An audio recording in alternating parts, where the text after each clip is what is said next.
I'm Jackie Garrick. I'm the founder of Whistleblowers of America.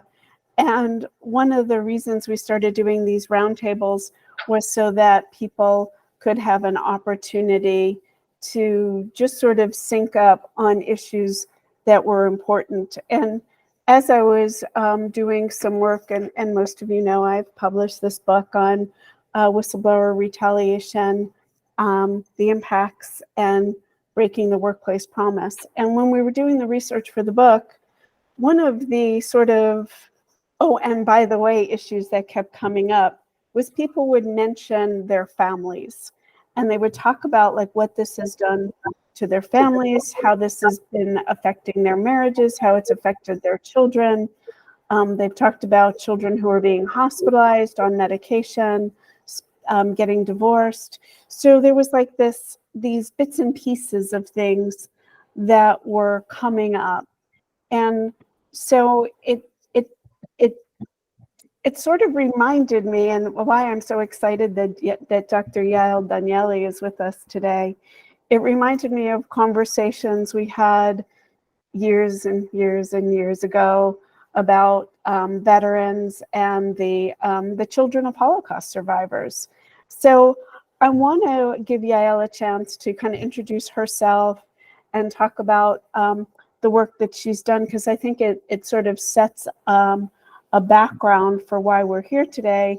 And then we've got a couple of other discussants and panelists that I want to call on and have them give a little bit of an introduction of who they are. I'm going to ask the panelists to keep their cameras on, but if everybody else could come off camera and make sure you're muted and that your cell phones are muted, I think it will be helpful for us to be able to hear a little bit more. So I think we'll start with Yael. If you would introduce yourself. I've admired and respected you for decades and decades, so I'm very excited that you're here. And if you wouldn't mind, tell us about your institute and what is this intergenerational transmission of trauma? Thank you, Jackie. And yes, we know each other for many years. I remember seeing you for the first time. Yes, in Dallas. Exactly, when I was president, I think. Yes, of ISTSS. Of the International Society for Traumatic Stress Studies. I now am the founder and director of the of the International Center for Multi-Generational Legacies of Trauma. It's actually, the full name is for the study, prevention, and treatment of multi-generational legacies of trauma. I chose that as my legacy organization. As you gathered, I'm not young, and I've participated in creating or leading several organizations. But when I asked myself what's important to leave behind, the message that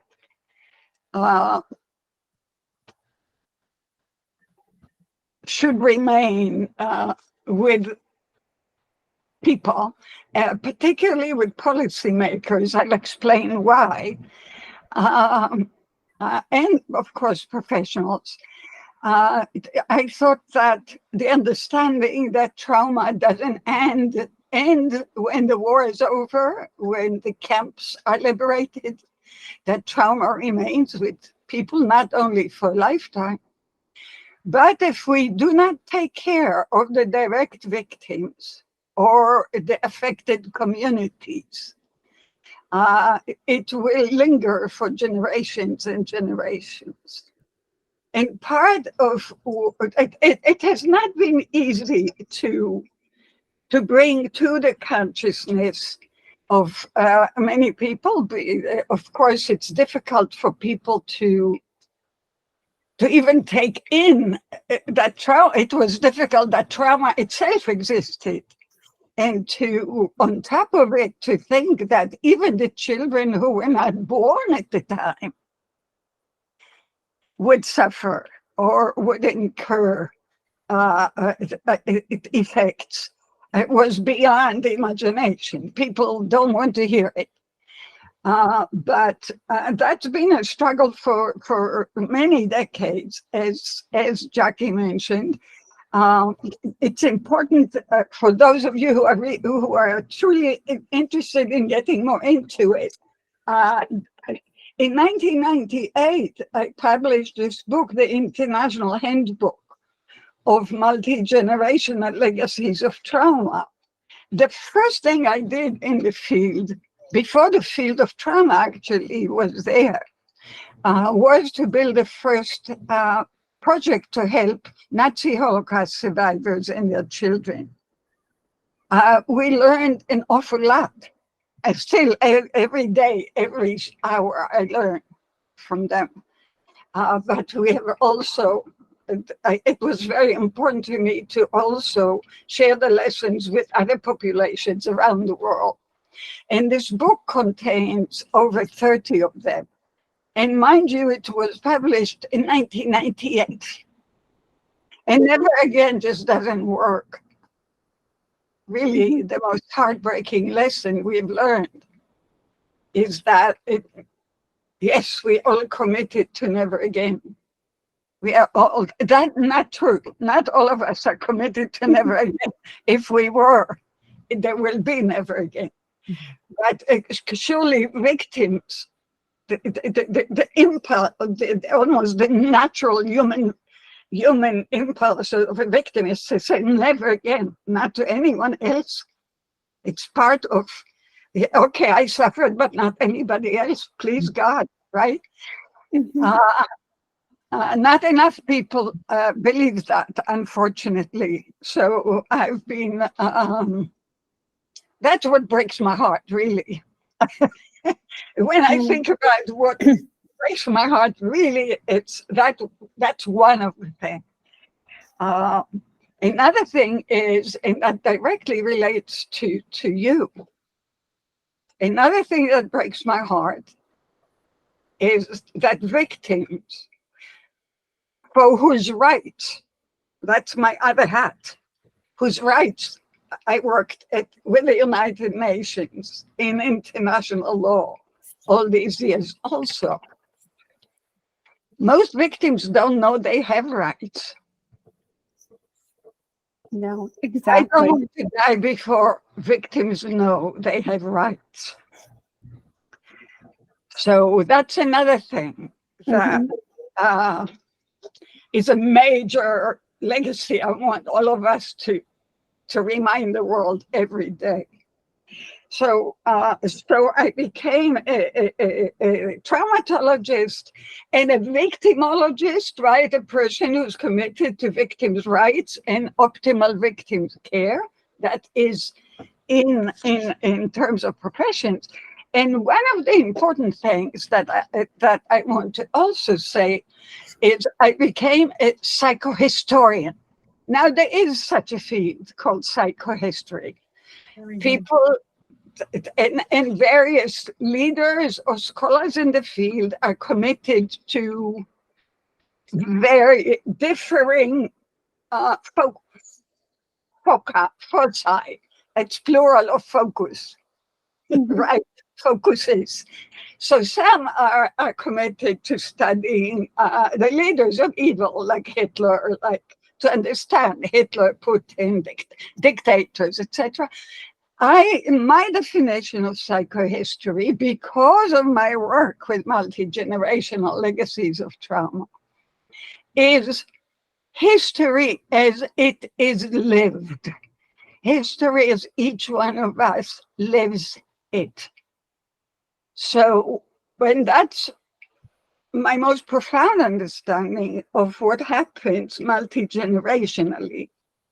So now, for recent years, of course, with the further awareness and the passionate fight of indigenous people, of all Black and brown people, right, of Black people and their awareness of their own multi-generational legacies of trauma.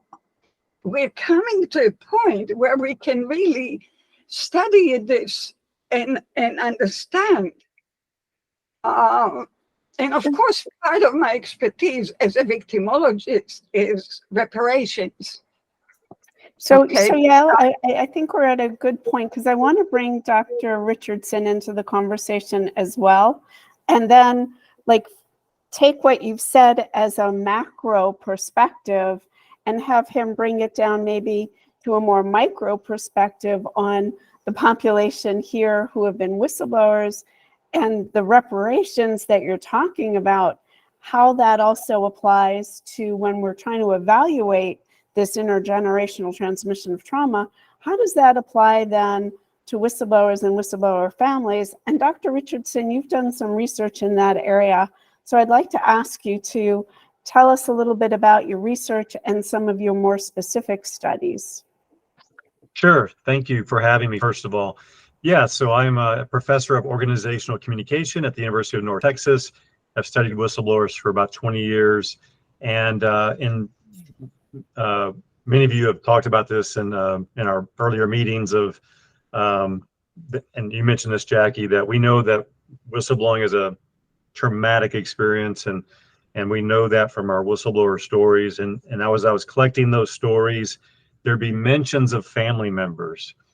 And in the literature, though, there's not a lot written about the impact on families. And so I wanted to do a particular study that focused on that topic. And so my most recent project, and I emailed my publication to Paul, and I believe he can distribute it.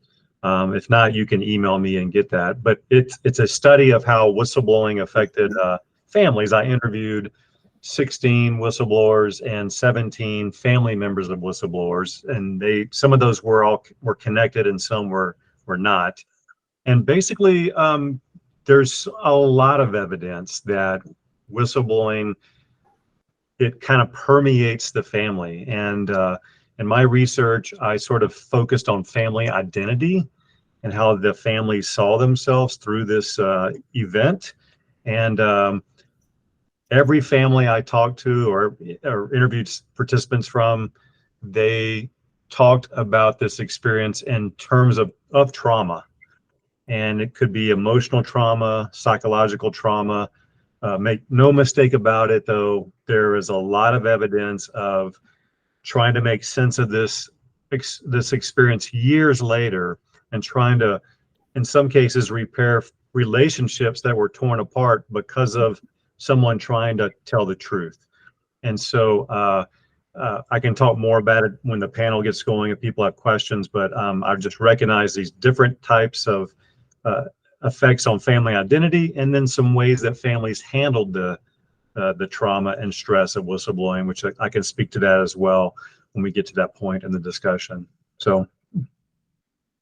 Okay, thank you for that. And I see Paul did put, I think, the links for Dr. Richardson's article and an article that Dr. Danieli shared are also in the chat. So you can look up some of these resources, and we can certainly add resources as we go. As I said, the purpose of these roundtables is for sharing of experiences. So while we're talking about researchers and research, I'm going to move to Catherine Phillips, even though it says Paul. We're going to ask Catherine to share a little bit about her background as a therapist, but also as kind of a survivor of this. So I think we're going to move into what that intersection looks like from a professional experience, and then we'll talk more about how this, like how some of the families have actually seen this on a firsthand, a personal, a witness accounting. So Catherine, hopefully you're not on mute. No, I'm here. Thank you, Jackie. And I am absolutely delighted to be here, and hopefully I have something to share that may be helpful to some people. So I'm an assistant clinical professor at the University of Alberta Department of Psychiatry. I've been told I'm not like any psychiatrist any of my patients have ever met. And and I have my interest really has been trauma. I have some joint interests. I'm a long-term meditator. I've pioneered mindfulness in Western Canada. But my interest in and study of practice in psychiatry stems from my interest in the study of family dynamics. So I have, been through my personal analysis, done my own depth work, had lots of experience in individual psychotherapy of psychoanalytic nature, family therapy, sat on family panels. And my father survived a German POW camp, which I didn't put the links together for many, many years. He immigrated to Canada in 1949. And my early career interest was working with people with so-called borderline personality disorder. And I didn't understand why at the time. Of course, now we know that people with borderline personality disorder often have early life trauma. But I enjoyed the challenge of it at the time.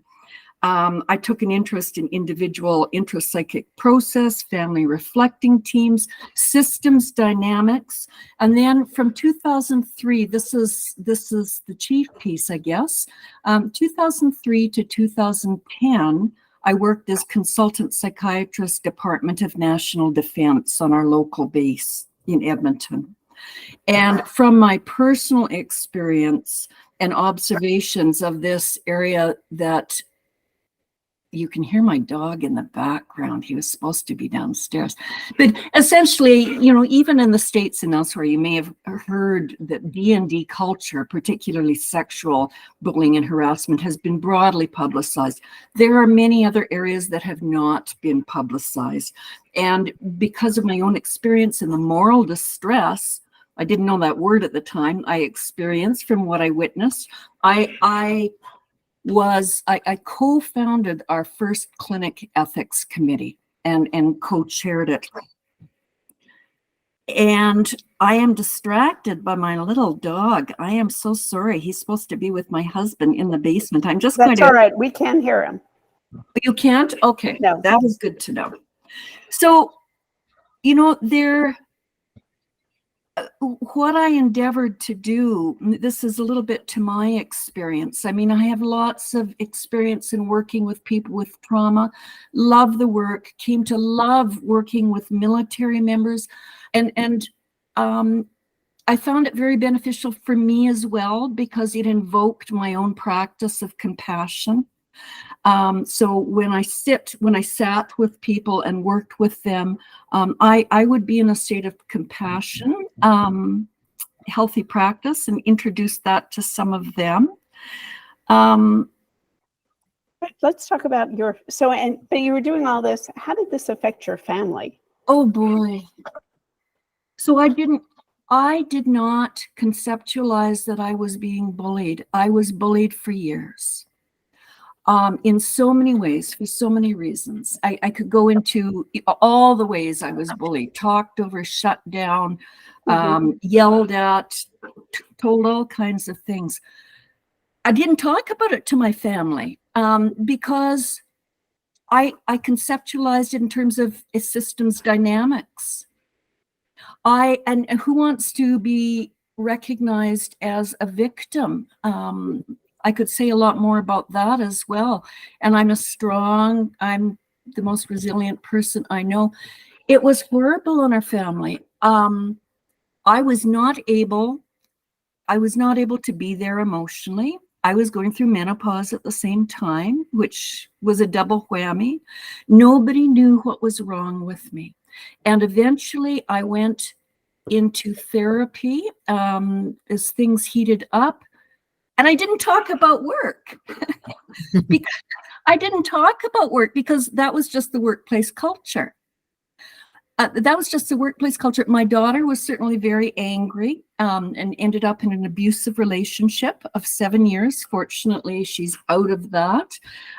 My son, the family's tired of talking about it. Things came to a head at COVID onset, March 2023. My husband my husband didn't know what was wrong. It was extremely upsetting to all of us. There are a few positives that have come from this family-wise, and that is that my children and I have grown closer. Since I've been able to put words to my experience and identify what happened to me, it was also shameful. I think that's another reason I could not talk about it. That's not who I am.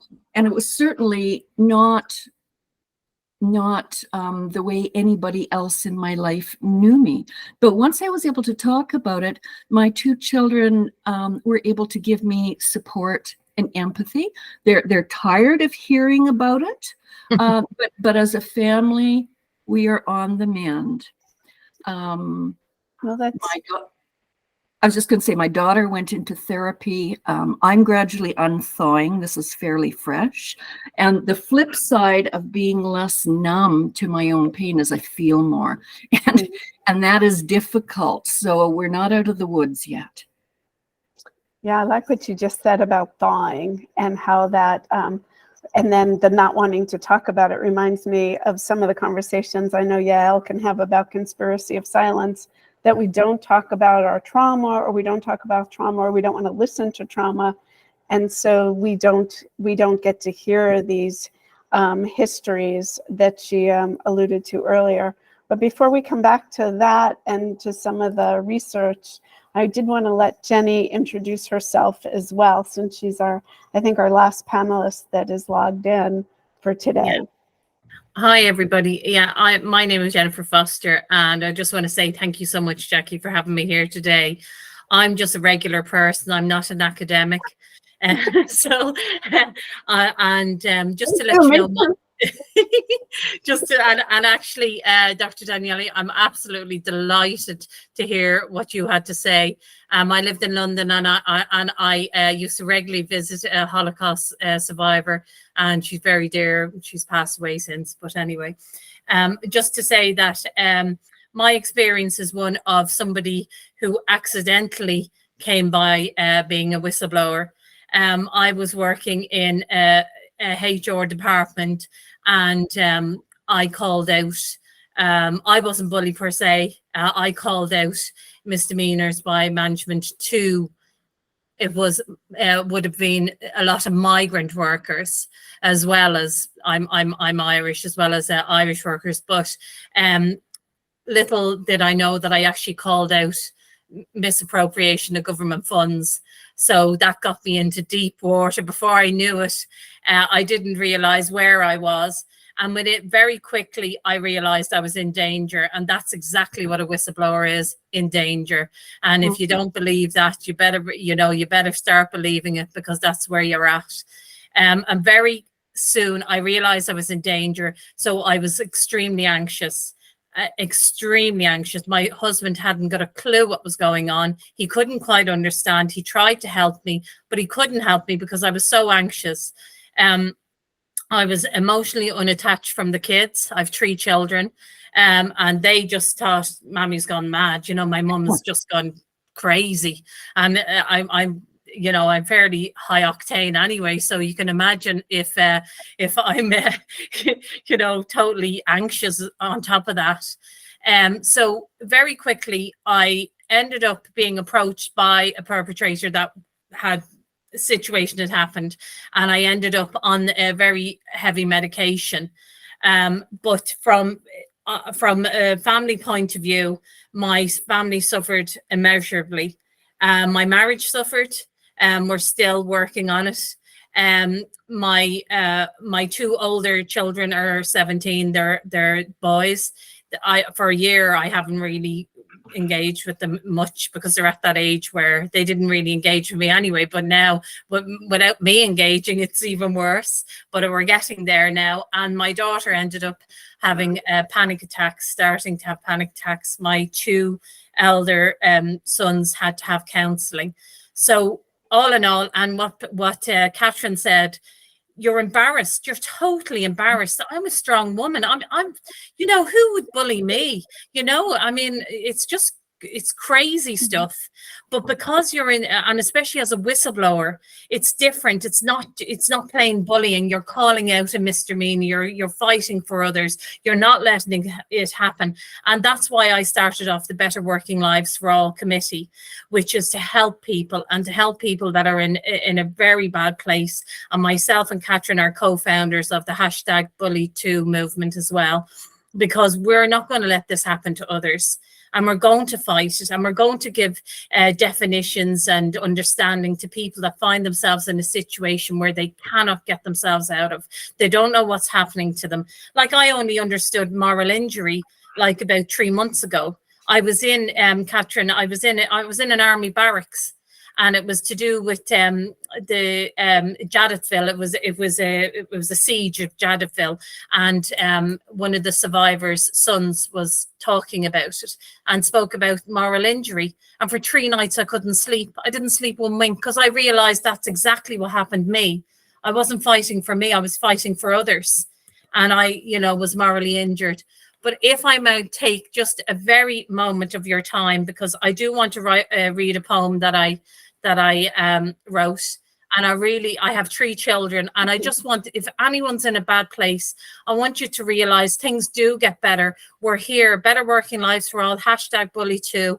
We're here for you. There's the people here. There's Jackie, there's Georgina in London, but I just want to read you this poem. It's called "O Child of Mine." O child of mine, I will be fine. Your mom is gone for only a short time.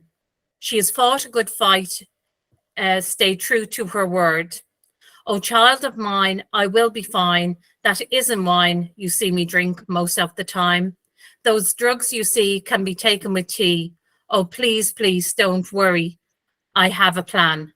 O child of mine, I will be fine. Your father and I just need a break for everyone's sake. The house is a mess. The fridge is empty. My dear child, we will have a plenty. Please give me time. Oh, child of mine, I will be fine. My own family have turned away. They cannot listen every day. Oh, how they get stressed. Don't they know it's just a test? Oh, child of mine, I will be fine. The mortgage gets paid most of the time. The house is cold. The sadness scolds. The depression holds. The betrayal folds. The loneliness enfolds. And the silence takes hold. Oh, child of mine, oh, child of mine, oh, child of mine, you will be fine. Please, it just takes time. Thank you. That was beautiful. I know I'm seeing requests for you to share that. So I think you put it on social media, but if we can get your permission, we would add it to the resources. And I've seen people have been putting books and other things in the chats. And I know I'm seeing questions and hands are going up. I did want to, though, just come back very briefly to Dr. Richardson and ask him to give us some of the highlights from some of his research, because I think we've heard some of that between what Catherine said and Jenny said. Like, do families like close the book on these chapters of their lives and move forward, or do they disintegrate? And sort of what are the key ingredients to having that happen? Yes, sure. So in my research, and I posted in the chat my email address if you want to get a copy of the article. Basically, I looked at all my data and I sort of noticed these patterns of family identities, and I recognized 3 identities from the data. And so for some families, I call them affirmed families. Some I called wounded, and some were labeled fragmented. And so the affirmed would probably be the most positive ones. And by the way, all sorts of families experienced trauma from this. Nobody escaped that. But in the affirmed families, they seem to have closed the book on the situation, but still talk about it in ways that sort of indicate lessons learned from it. It's a chapter in a book, basically. For the wounded families, they're still processing and struggling through it. Through the experience, and they even in reaching out to do the interviews, some family members said, I didn't even want to talk to you, Brian, because it brought up this flood of memories of how bad that experience was. And then for the fragmented families, those were the ones that were completely separation, divorce, estrangement from children. The whistleblowing experience, I don't want to say broke the family, but it caused it to fragment in various ways. So the question becomes, what were some of the patterns amongst those three types?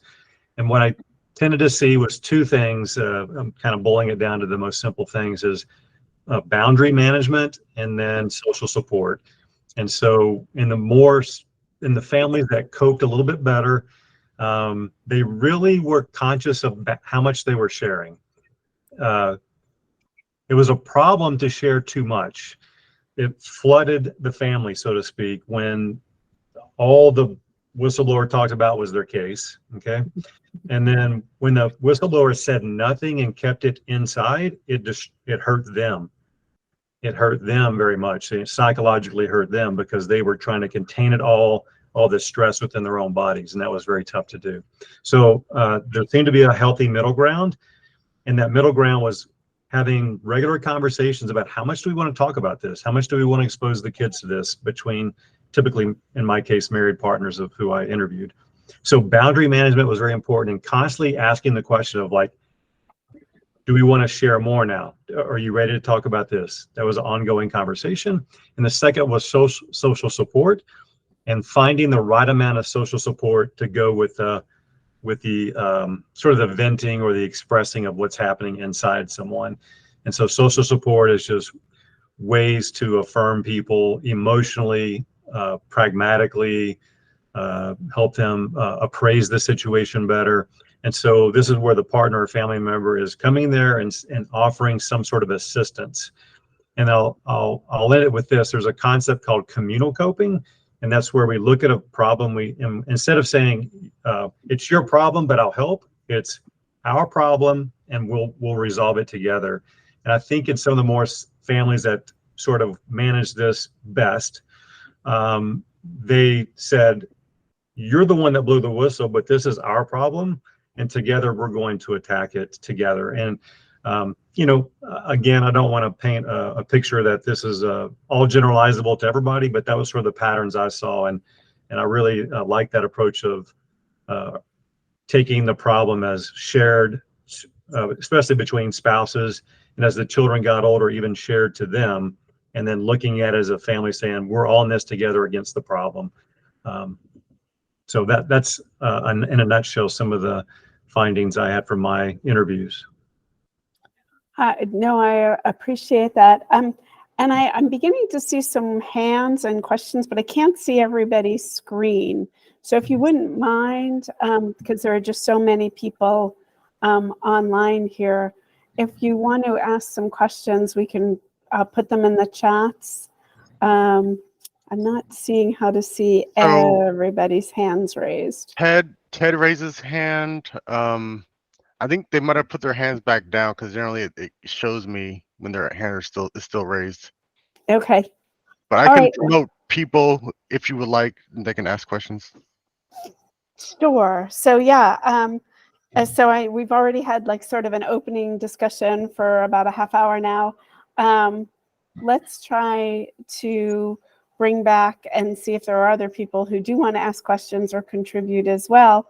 But I did want to go back to Dr. Danieli maybe and ask her to comment on some of what Dr. Richardson just said about the different types of families and how they survive and cope, because I think you've got decades and decades of experience in studying how do families survive, what makes them survivors and healthy, and what causes this further fragmentation or disintegration.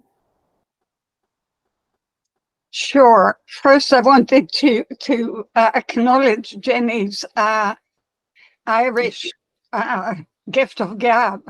It was a beautiful poem, and it should remind us that no matter how much we talk about trauma and the effects of trauma, there's always resilience to work with as well. And I believe indeed that in the Irish character, part of the greatest resilience is the ability to talk, to put things into words. Actually, I remember I was teaching at Northern Ireland, and the topic I gave the students to write was the gift of silence in the land of the gab. Absolutely, Dr. Danieli. The same in Ireland. Silence is the rule. You don't talk about these things. Yeah. But let me move back to the research. As Jackie asked me, Brian, it's a pity you didn't know my work before you went to your study. Yep, very true. Part of my contribution to the field has been viewing adaptation, post-trauma adaptation, as heterogeneous rather than homogeneous, and not only diagnostically. Like you, I really like your direction tremendously. It's wonderful. That is, you're looking at what people actually live. So, instead of whether they have PTSD or whatever, which is what my research has been about. A long time ago, I described post-trauma adaptation of parents because my interest was, right, the legacies on the children. So in survivors, and I described them as 4 what I call adaptational styles, because of course, we adapt. We do our best to adapt to whatever life throws our way, okay? And to give meaning to it. So I described 4 adaptational styles. The same, the first was what I call the victim family adaptational style. The second, the fighter adaptational style. The third, quotes, the numb family, NUMB. It's in the literature and on our website. And the fourth, in quotation marks, those who made it. When I became 70 and the email, the world started, now it's old hack, I received all kinds of requests from all over the world. Dr. Danieli, I want to study my people. And the doctoral dissertation committee says there's no measure. So I kept answering, I've written everything I know, you create the measure. Forgetting that when I came to the field, there were maybe 10 books. And now you can just get overwhelmed by trying to find anything. So I reached out to the best researchers in the field, and we created the Danieli inventory for multi-generational legacies of trauma. It's the only valid measure, data-based theory in the field. You can find it on the website. It's in many languages. It's being studied all over the world and adjusted to experiences of differing populations. So it would be, I don't know, Brian, if you created a measure or you view what you wrote more as your observations yet, but it would be really interesting to if you really want to study together, you know, and compare these. So let me stop here because I can, of course, talk about it forever. Go ahead. No, and I think, again, part of wanting these to be roundtables is to kick off these kinds of conversations so that we can build collaboration. Let me just say, because I would be remiss if I don't. Of course, read the publications we published, etc. Our major finding was that all different styles have impact on the next generations, okay? But the one that most correlates with what the literature describes as pathological, that we found different things, I don't have the time for it, is that it is the victim style plus the numb style in both parents. Again, we study both parents, not just mother. Please, this is so important, my God. It is the victim style, the high intensity of victim style in families, what Jenny so clearly described, actually. That has the highest, what I call reparative adaptational impacts in the children. The reason I call it reparative adaptational impacts, adaptational, you understand, the children are born into whatever the parents' milieu present them with. Reparative is extremely important here. I profoundly believe that every normal child wants to repair the world for their parents and for themselves. In fact, some become missionaries. Actually, probably each one of you is a missionary. So I call it the reparative adaptational impacts, plural, because of course there are many impacts, including what the child then will share with their own children. So I didn't want to leave you without this, because I think it directly touches both on trauma and resilience, and what Jenny's poem describes so profoundly, that is the love in the family, despite it all. No, I think that's the L word, is I think what motivates so many of us. And then we're put in this position, I feel like, where we have to choose, right? We talk about work-life balance, but then we have to choose, because these whistleblower cases become consuming. We keep getting these demands. We're given this double bind at work: do more, prove yourself, be right.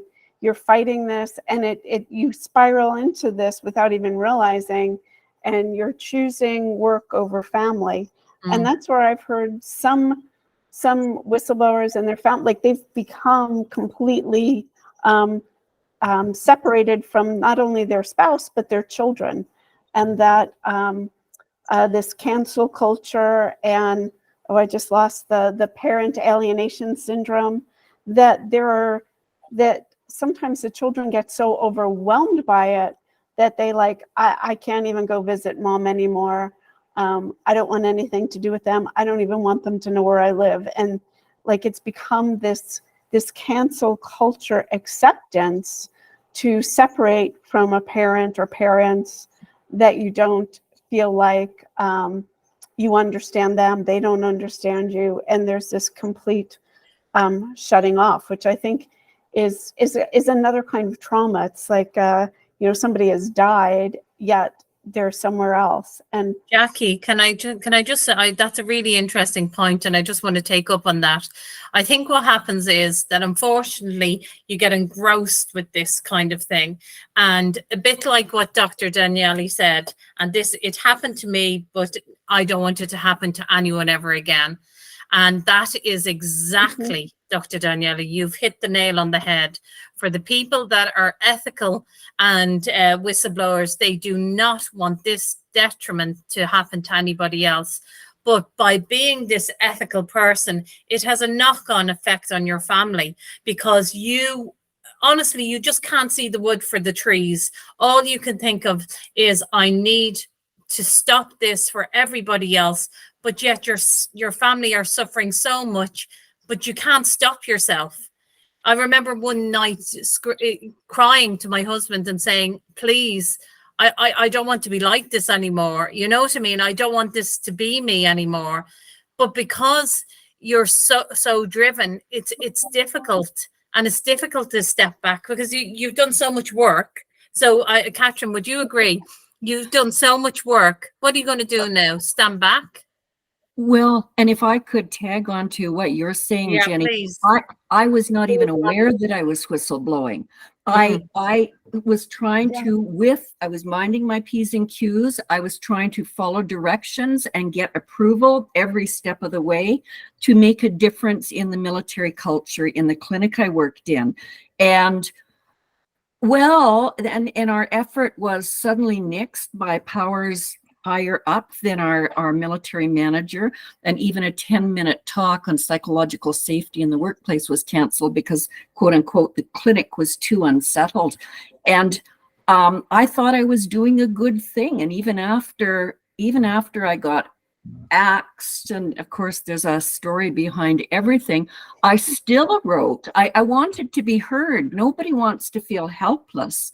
Well, one needs to speak up. So I wrote letters to the chain of command and to the contract company, and they didn't want to hear any of it. No. They didn't respond. Yeah. Closed doors, isn't it?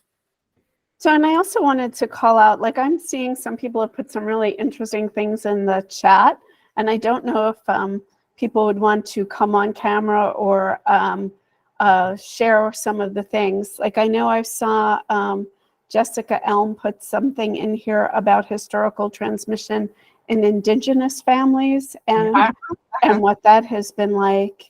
And I know, and Hope Loudon, if I'm saying that right, has talked about peer support and a movement for victims, just sort of not knowing what's happening, getting that acknowledgement that you're okay, dealing with the denial of the situation. I'm trying to summarize here. So I don't know if anybody else wants to jump in, if anybody's got their hand raised, but I did want to kind of open it up in the last couple of minutes here of our session. Jackie, I know Jan wanted to ask a question. Jan, are you coming on? For older children, we talk about younger children, so adult children. I know it was something that Jan asked about, Dr. Danieli and Brian. For older children that have to go through this trauma as well. I mean, and they're adults. And I think, Catherine, were yours adults when you went through this as well? When the whistleblowing, yes, they were adults. The bullying that led up to that, my daughter was a teenager, and those were very, very tough years for her and for me. My son is cynical, but they're resilient. My daughter has found a lovely man and is in a supportive, loving relationship. Thank goodness. Yeah. I was going to say, in some of my families that I interviewed and engaged with, it kind of depended on the adult children and their personality and their kind of where they were at in their life. Meaning that, that's a tough age. 13 to 20 is a tough age. So people often focus mostly on themselves and can get a little bit so at that age. But I did recognize, like, for example, one single mom that I talked to had 2 adult children, and they were approaching this like a team fighting a problem. And even the children would say, "Mom, I can tell something's bothering you tonight. Do you want to talk about it?" And so they were mature enough to see the distress of the mom and were able to pull things out of her. And again, approaching it as we're attacking this together, Mom, and having that team attitude helped. And then I had another family where the children did not want to be bothered with it because they were thinking about their college and things like that. So I think it was a case of kind of judging where your family's at and the readiness of your children to engage in these conversations. Yes. Absolutely. I think the readiness is an important. I see Jessica came on, so I appreciate your stepping up here. So Jessica, why don't you make sure you're unmuted and tell us what you've got going on. You're still muted.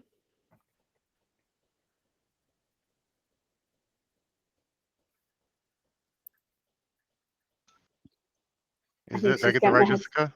Yep, Jessica Elm. Yeah, I believe. Yeah, Jessica, you're promoted to co-host. You should be able to unmute.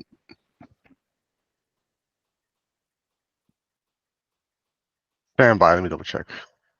Okay, and I see Ted has come on camera. I don't know if you're having the same problem with unmuting. Ted, No, can you? no, Oh, you're there. Yeah, we can hear Yeah, you. yeah. So yeah, Ted, why don't you introduce yourself, and we'll see if we can't get Jessica back.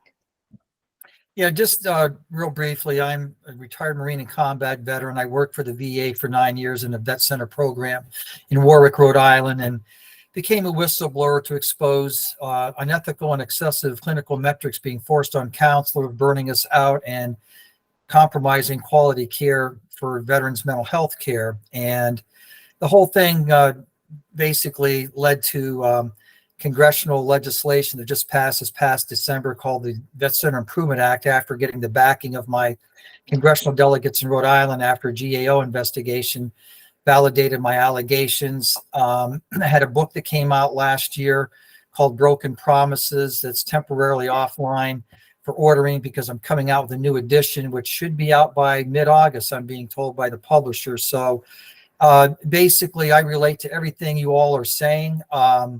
It rings true loud and clear with, the impacts of the retaliation, not just on you, but your psychosocial network. And two of the things I point out in my book, to inspire whistleblowers, is how to be successful and having the most favorable outcome. Two of the big things a lot of you addressed across the board, Dr. Richardson and Jenny and Yael, the whole idea of, getting social support, building a support network, and your own self-care, things you've got to do to attend to things, and have those two things lined up before you take something like this on. And that's something I didn't do. And it literally almost killed me. I had a pulmonary embolism 4 months after the retaliation started, and shouldn't even be here to talk about it. So I think those 2 points really need to be driven home, and people really need to be embedded with that, as they go forward and taking on these causes, because you don't want to do it alone. And that's what I started to do. And that's basically it. Mm. That's sad, Ted. That's sad that you're on your own. Sorry to hear that. Well, not now. With Whistleblowers of America, I found out after the fact, and other things I did to attend to my own self-care. Later on, there's a number of different things I've done that I speak about in my book too, that, was very helpful. And so I did do those things, but kind of late in the game, and you don't want to do that. You want to, get your self-care and your support network set up before you start, launching on a lone wolf campaign, which is kind of what I did. Well, that's what everyone does when they're a whistleblower, don't they, Ted? Yeah. To a certain degree. Yeah. Yeah, because you don't see the connection between what you're doing at work and what's going to happen at home, and how that starts to merge, because these end up having to be family decisions. I know Ted's mentioned his wife and her being supportive, but at some point, you do make, because this becomes a very socioeconomic decision, because you're going to spend money, you're losing a job. Yeah, I had legal ramifications, financial ramifications because of the legal stuff, which ended up, in my favor. A no trespass order against me. I mean, really, I didn't threaten anybody, but they tried to paint me in their gaslighting campaign as a mentally unstable combat veteran was a large part of their tactic. It was just unbelievable. And that level of betrayal, because of that, was actually more traumatic for me than all my combat experiences combined. Now that's something to be said. When a combat veteran says that's more traumatic than combat experiences. And so my hat goes off to all of you with what you've been through in that, because virtually you all have been in combat, not in the conventional sense, but you have. And I admire you all for your courage. Amen, Ted. Thank you. I Thank see you. Jessica is back, and I know we're getting close to time already, so I wanted to give her a chance to try to join in. Jackie, may I interject something here? There is that illusionary division between life and work. It is illusionary. Yes. We are talking because ultimately what we are talking about, when I say post-trauma adaptational style, I mean it becomes your being. It's a style of life. It's not, you don't close the door on it. You don't leave to work and come back to the house. It becomes a way of being. And when we talk about the help provided, it's really identity healing, the way I view it. It's not just a bunch of symptoms to get rid of. It really is central to who one is. Yes, exactly. I think all of these extra divisions that we try to make in life to sort of organize it somehow have to be re-examined when you talk to something that is so essential to one's being, okay? Yes, we are. And at the same, Ted, each one of you, I would like you to answer a question. What made you become a whistleblower? Because after all, other people see and live in the same conditions that you were. What made you choose that mission too? That's part of who you are, no? Well, for me, I opened up Reflect Pandora's. on that for the moment, please. Yeah, for me, just real quick, I opened up Pandora's box and was getting all kind of feedback from people across the country. And at that moment, I felt an obligation I had to follow through. I have a strong sense of justice and fairness. It's always been ingrained in me ever since a little kid. When I saw these kinds of things going on, I just couldn't stand by and let that happen on my watch. So I felt I had to do something for the veterans as well as the counselors who care for them. And if any of you are familiar with, last thing, if any of you are familiar with Carolyn Miss's work, sacred contracts, that kind of thing, I've come to know that my primary energetic archetype is that of a hero, of a caretaker, of a provider, and so that's just a very strong draw for me. It's almost like my destiny was determined just by that alone. Absolutely. No, I appreciate that. I do want to let Jessica jump in now that we got her back. Oh, good. She's been waiting all the time. Thank you. I know we just have a couple minutes. I just want to say real quickly, I came here because I'm a whistleblower, but my work life really was about research and studying stress and trauma in Indigenous communities. And Dr. Danieli, I am very familiar with your work because it's fundamental to the research that I do, looking at adverse childhood experiences and discrimination in Indigenous communities. And, I came here thinking, oh, I'm going to learn like some very new things. And yet there's so many commonalities that I'm hearing with the work that I do and the way that, things are transmitted, this sort of idea of like talking too much or talking too little, and the kids will be affected either way, and finding that right balance and understanding sort of their developmental stage and their readiness, and all these factors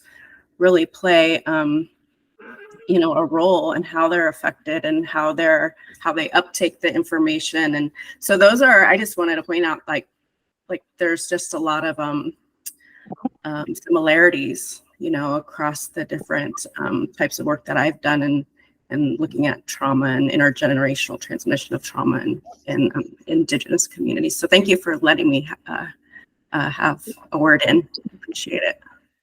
No, I'm glad you're here. You tried to me directly too, okay? Anybody do, but Jessica. Yes. No, and Jessica, I'm glad you're here, and I'm glad you brought that up, because there's so many layers of this to unpack, and I know we won't be able to unpack it all today, and we can, I know it's 1 o'clock and maybe some people have to go.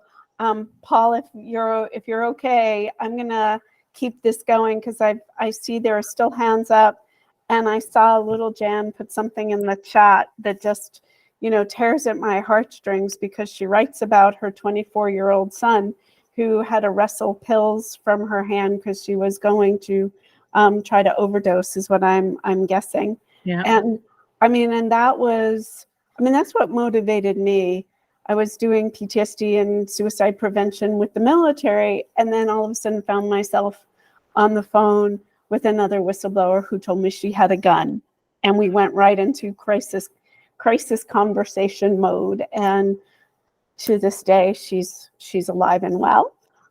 She had to get another job, but I think it made me really want to grab onto this idea that what we did for Holocaust survivors and combat veterans, like Dr. Danieli was talking about so early on in the 1980s when all of this was a new diagnosis, I feel like it's 1980 all over again. And with what Dr. Richardson's work and Dr. Phillips, some of these things are emerging new practices in a field that I think we have undervalued what is emotional abuse and bullying and the ability to cause somebody trauma the way Ted described it. So you have combat, and it's one kind of a trauma, and it's one kind of a doing battle, but we also are doing battle on a very different level that I don't think we underappreciate yet what that does to our minds. And I see Kathy Callahan has had her hand raised. I didn't know if we wanted to bring her on camera. Jen, I don't know if you wanted to come on and make some comments. Oh, and we lost Hope, shoot. But please, if you want to, I know your hand is raised, if you want to make some comments. Kathy? And I see Anna. Kathy, at the lower middle part of your screen on the left-hand side, you can unmute yourself and as well as put your camera on so we can see you and hear you. And Ted, you're a trainer as well. Well done. Such great instructions. I always love people with great instructions. Isn't it true, Dr. Danieli? And I think, but Ted, to go back to you for a second, you know, the veteran system has been one of the most resistant to acknowledging multi-generational legacies of trauma, even though in many households of veterans, the great-grandfather was World War I, the second one, World War II, the next one is Afghanistan, the next one is war after war. You know, these are family-based. But Dr. Danieli, the reason being is it will cost them. Firefighters, they do not want to hear this. Even though, you know, oh, I see Janice come on camera. Years back, I did some consulting to the FBI and did some study. I found that, police guys who commit suicide, the majority did that with their father's guns, not with their own. Blew my mind, just blew my mind. Wow. Yeah, I mean, so this is powerful. To talk about, you need to whistleblow some more. Jan, did you come on camera to add, to contribute? It was really just to say thank you. It's been really great being able to hear everyone. Can you hear me okay, yeah? Yes. Yeah. I think probably most whistleblowers don't actually realise that they're a whistleblower when they first speak out. They're just trying to right a wrong. For me, I have never felt so alone before in my whole life. I felt betrayed and retaliated against by the company. You turn to your family who are sick of hearing you repeat the same things over and over again. People stop coming to see you because they can't stand to hear you just re-traumatizing yourself on a daily basis. It's great to have a community to be able to come to the like-minded people who actually get it and understand what you're speaking about.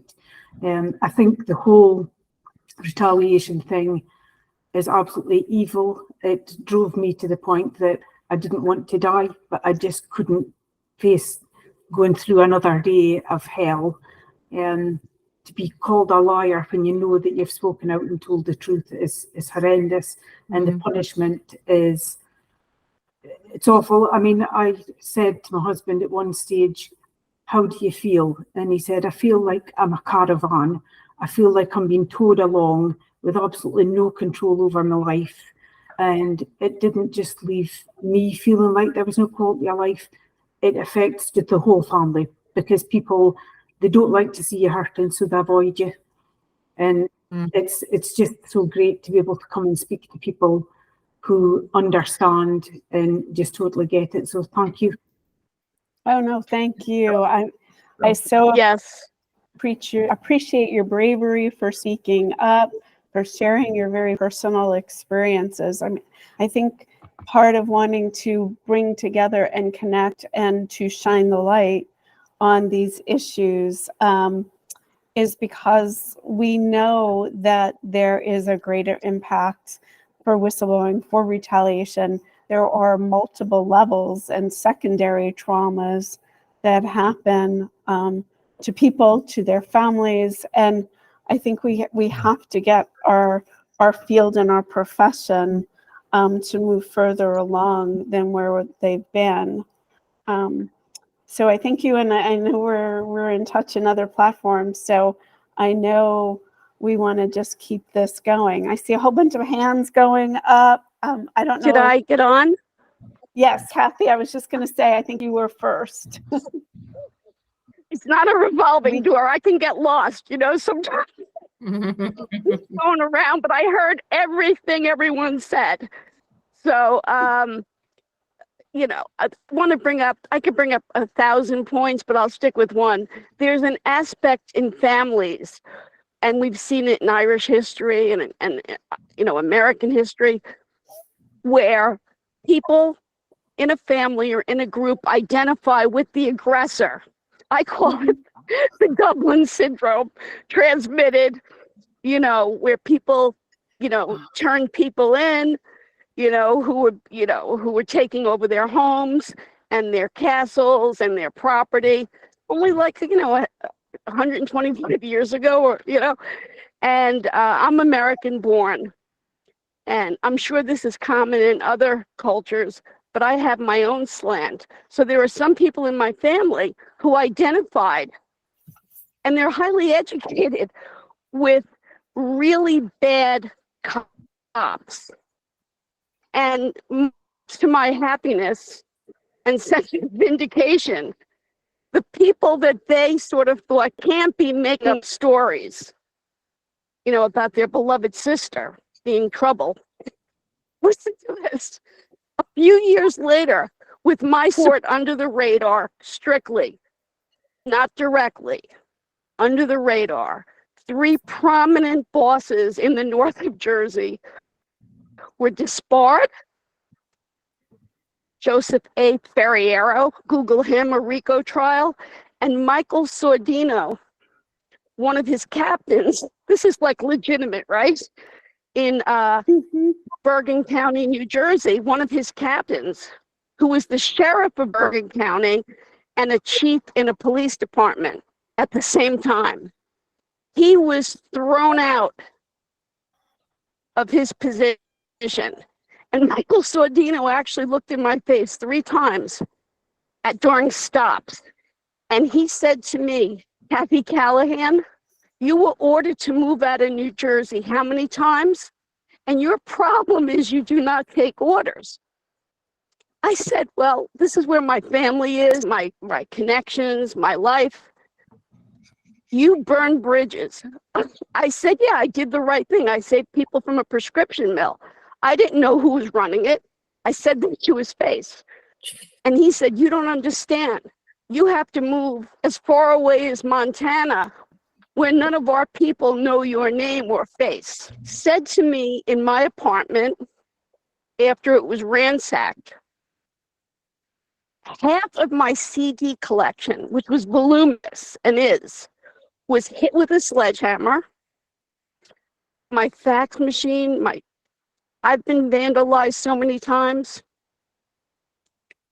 3 months ago, 2 months ago, then I'm going to shut up. 2 months ago, I found something very disturbing in my car again. I'm not going to get into it. I don't want to transmit Yeah. more trauma, but I'm just saying that people actually, bottom line, identified with a few of these people who had tremendous power, but people who knew them under the radar in politics at high levels knew how bad they are, but they were protected. So the brilliant people, some in my family, thought, how could Sheriff Sordino and Mike and Joseph Ferriero and da. I said, I'm the only one with street smart in this family. I'm the eldest of 6. And I said, well, anyway, they were taken out. I think you and bring I up still another good suffer point. from retaliation. All right, I got to stop. No, I appreciate that because you brought up another population. We haven't really talked about siblings. We've been talking about marriages and children, but this does extend beyond just your family of procreation. It's your family of origin and your parents. We didn't talk about parents that much yet. Absolutely. So I think, but I see there's still a bunch of other hands up. And I think we haven't gone back to Catherine in a while. So I wanted to go back to Catherine and then Brian and then Yael. This is such a rich conversation. I think there's so much that many of us have to say. Jackie, I noticed on the messages earlier, a few people had questioned therapy or supports, and Dr. Danieli had touched upon, the whole person rather than just the diagnosis. So I wanted to tie those in. For me, certainly a huge step was connecting with Whistleblower Canada Research Society and talking with Dr. Pamela Forte. And I'm a silent member on that board. Silent because I'm still hoping to get a job in with Veterans Affairs. We'll see what does or doesn't happen. But I specifically regarding therapy, the impetus these days seems to be manualized therapies that almost anyone can do. 10 sessions. They're so-called evidence-based. They decrease symptoms, but they many of them include exposure therapy. No therapy is good or bad. Obviously, it's important to match the therapy to the person. But I think in looking for a therapist, it is important to know what the qualifications and style of your therapist are. And somebody who has an understanding of the whole person rather than just trying to get rid of symptoms. Yeah, and Catherine, I think this is a great point because one of the areas where I feel like we don't have a lot of therapists who are trained in understanding whistleblower retaliation and how that emotional abuse, this non-partner violence, can affect somebody in the same way that some of these interpersonal dynamics are probably better understood than what happens in the workplace. So I appreciate that. Brian. Yes, I was going to mention, someone was discussing, I think it was Jan was talking about her experience, and it reminded me of the retaliation that so many whistleblowers that I've talked to experience, and how what I see, and Ted, your experience kind of made me think of this as well, is like the organization is constantly trying to isolate the individual and destroy all their connections to not just their workplace, but their communities and their personal lives as well. And so the isolation is, profound. And Ted, you mentioned something earlier, that how reaching out to Whistleblowers of America and learning about them was so helpful. And that was in my study as well as what I mean is finding outside groups, outside people, not the family, to say what you're doing is right, and we support. And you're not these horrible labels that are being put upon you. That's not what you are. And the isolation, I think, causes people to keep going inward in some cases. And so maybe going outward and finding these support groups is so beneficial. And thank you, Whistleblowers of America, for being there for these groups. Well, For these thank you. And I see Ted is putting some other resources in the chat. I think, Paul, we'll capture the chat I think we save all of that, right? And we can create sort of a listing of all the resources that are being shared here today as well. Jackie, can I just come in there and just say, last night I received a message from a whistleblower whose life is in jeopardy. And I think we have to realize that, you know, it's very serious whistleblowing, and it's not for the faint-hearted. And I think we have to always bear that in mind, that when we're looking, you know, when we're speaking to Ted, to Catherine, to myself, to whoever else is a whistleblower, that it's taken a lot of courage to be a whistleblower. And I think all respect should be given to us. And I don't say that because I'm looking for respect. I'm looking for everyone else, that we're honorable people and we're ethical people. And I think we always have to bear that in mind. And for that person last night, my heart goes out to them. There's very little I can do, but I can be here as a support, that's all. And I pass them on to somebody else because that terrifies the life out of me. But other than that, that's all you can do, is just help and direct. Right. Now, and I think you bring up something else. You know, Dr. Danieli wanted this very much to be international, which is why we did it in the middle of the day in the US, so that we could capture those of you that are in Europe. And I think I even saw somebody logged in that's in New Zealand. So we've hit both sides of the globe, or all sides of the globe, or around the globe. I don't know. But the thing I remember most about just recently having been in South Africa was just how life-threatening being a whistleblower could be as well.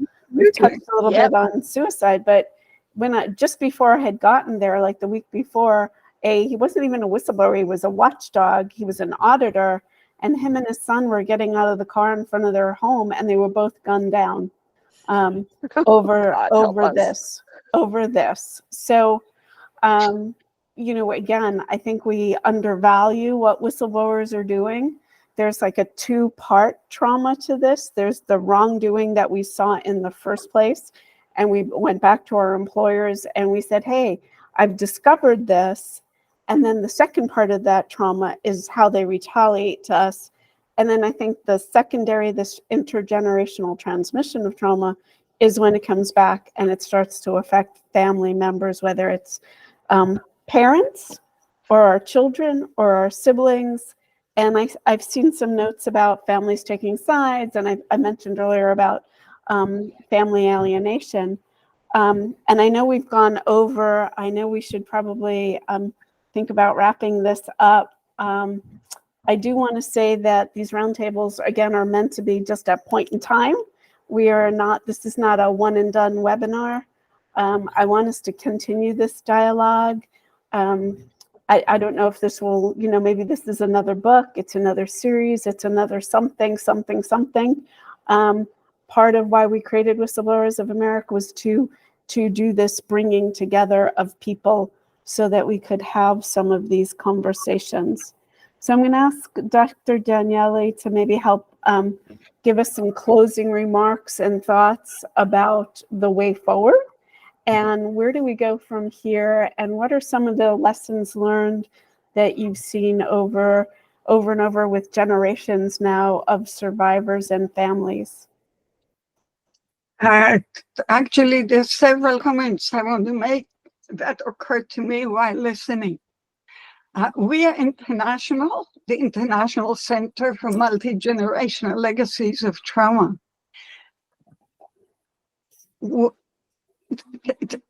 It's too bad that we don't have more international participants today. I think we should do that. I think to put the danger in some perspective, America is still a democracy. When you talk about dictatorships, whistleblowers are dead. Mm-hmm. Yeah.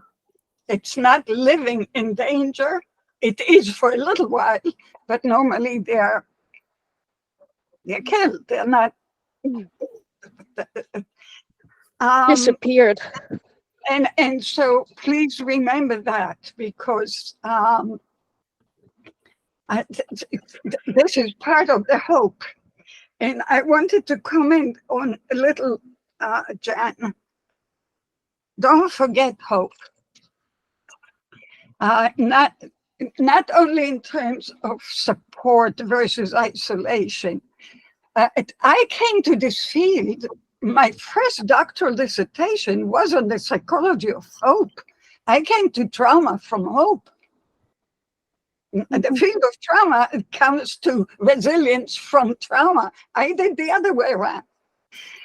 And one of the things I learned, I didn't publish enough on that because, it's just one person. But at any rate, the definition of hope that I ultimately came to was the consciousness of optionality. It's rather complex. Optionality means that there are options, even if I don't see them, even if I feel all alone, even if I see no light, I still can dream of the fact that light exists somewhere, that somewhere someone might be there for me. I would like you to hang on to that.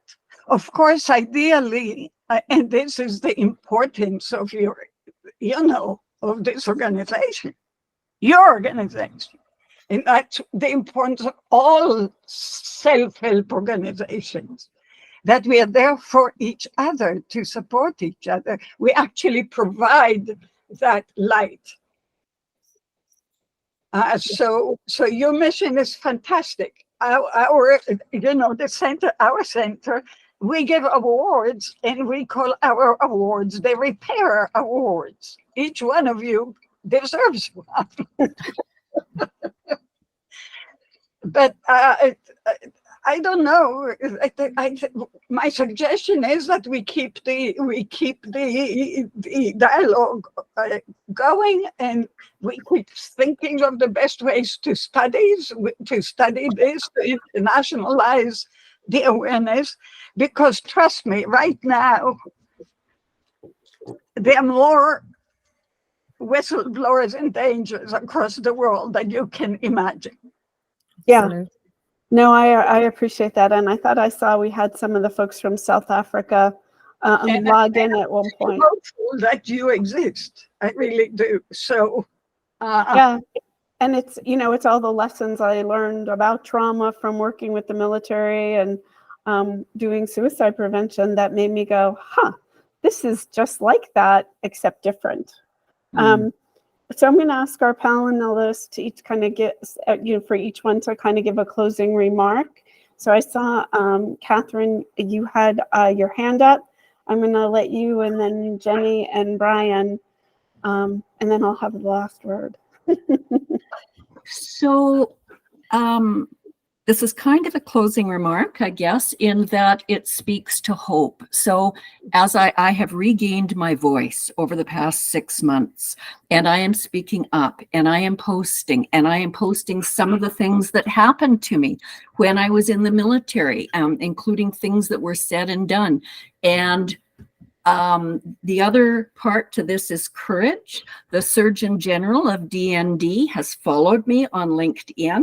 I have reached out to him, wanting to discuss with him and share my concerns about what I witnessed that impacted patient care, and he has ignored my request to connect. So he's watching me clearly, and I'm not shutting up. So hope and courage. Hope and courage. Jenny. I just want to say, firstly, thank you so much, and it's been a pleasure to meet Dr. Danieli. I have to say thank you, and of course Dr. Brian Richardson as well, I'd like to say. But I just want to say that personally myself, I've used my experience to help others, and I think a lot of whistleblowers do the exact same thing. And I just want to say I was going to say about hope. There's always hope. And, to just realize, have confidence in yourself that you can make change. And all of us collectively, work together. And that's what we're doing, myself and Catherine and a lot of others.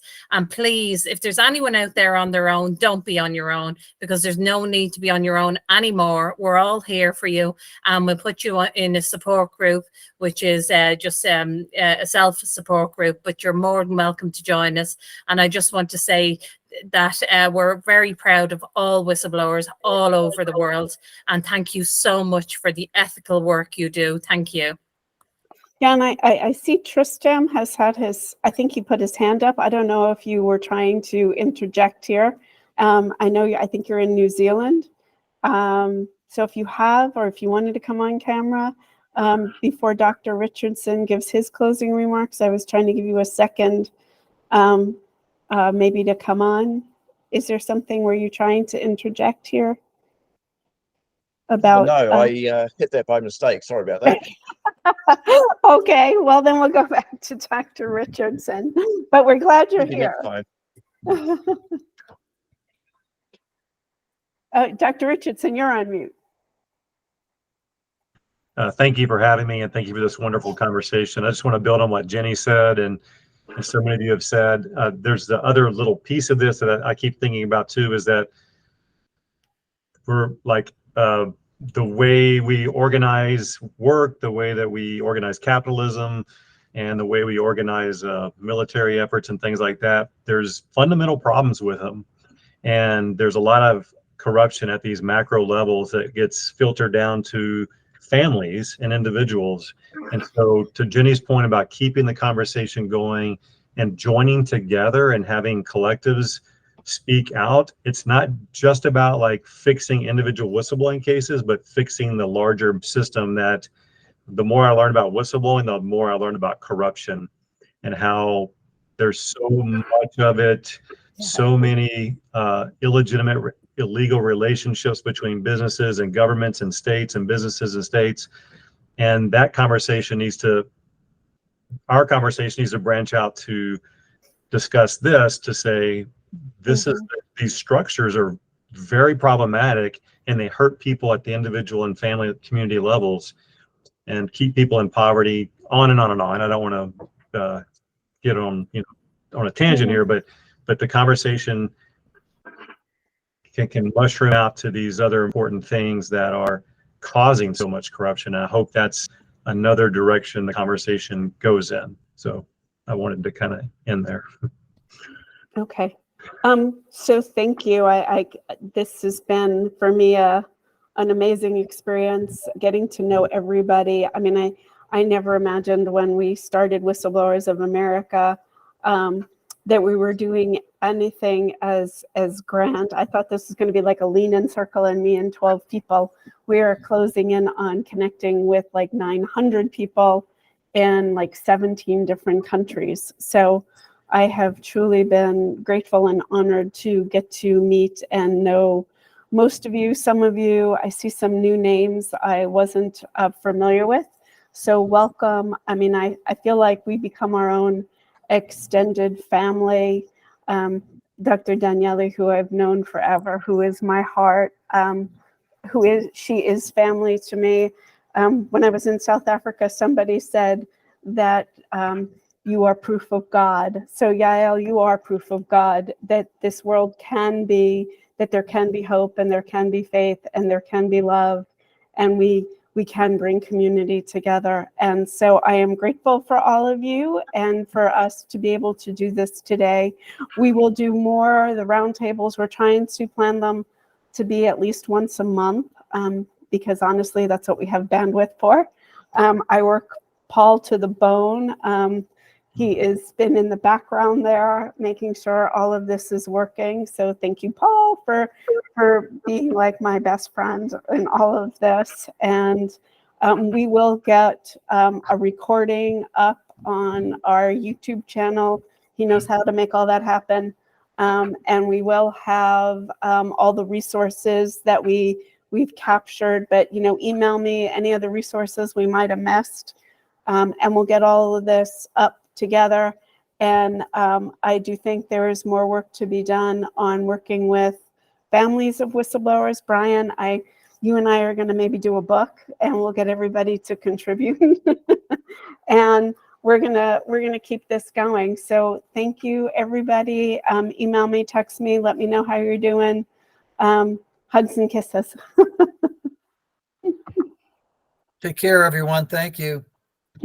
Bye-bye. Thank you. so much. Bye. Thank you. so much, Jackie. Yeah.